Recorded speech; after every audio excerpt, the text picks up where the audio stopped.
नमस्कार जय जगन्नाथ वेलकम करुच्ची मो चैनल किचन विथ मामा को। तो देखो आज रेसिपी कौन अच्छी स्पेशल तंदूरी चिंगुड़ी। तो देखो मुझे कौन करछि गोटे पॉट रे फास्ट बेसन हलदी तापरे चामच टेस्ट अनुसार आप लंका गुंड ने देखिए केती राग खाऊँ तापरे धनिया गुंड टिके जीरा गुंड टिके ये देखो तंदूरी मसला आपण मस्ट जेहेतु तंदूरी होउची तो मसला टिके आपण छिंची देबे 1.5 चामच खंडे चिंगुड़ी देखिए आप पकेबे। तापर ये मुझे हाफ टी स्पून अदा रसुण पेस्ट तापर मु लेंबू फाड़े को चिपुड़ी देइछि।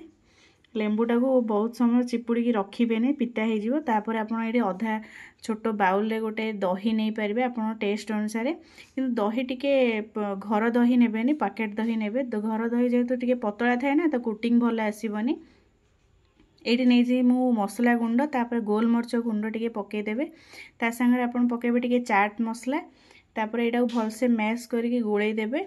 आपड़ ए गोलौचे आप हाथ में भी करें जेहेतु दहीर से टिके गुंड गुंड रही जाए ना तो ताकू भलसे मैश करेंगे। तापर देखो मुझे चिंगुड़ी पकई दूचे चिंगुड़ीर आकार केती अच्छी आप माने आ बदल आप छोट चिंगुड़ी भी नहीं पारे किंतु बेसी छोट नेबेनी बेसी छोट ना ता टेस्ट आसबनी। तो आप देखो मुझे आप मीडियम साइज चिंगुड़ी नहीं है मुझे रिफाइन तेल पकईदेली तापरे मुझे कस्तूरी मेथी भी पकई देइछि आपको मु भलसे गोलेबी भलसे हाथ में गोले देबे गोले देके आपको 15 मिनट रखीदेवे।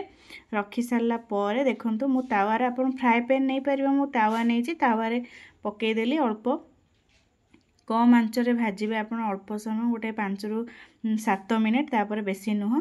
तापर देखो मुझे पट गोटे नहीं से आप बटर ग्रीस करें ना तो तेल भी ग्रीस करें मु बटर पके ग्रीस कर देइछि।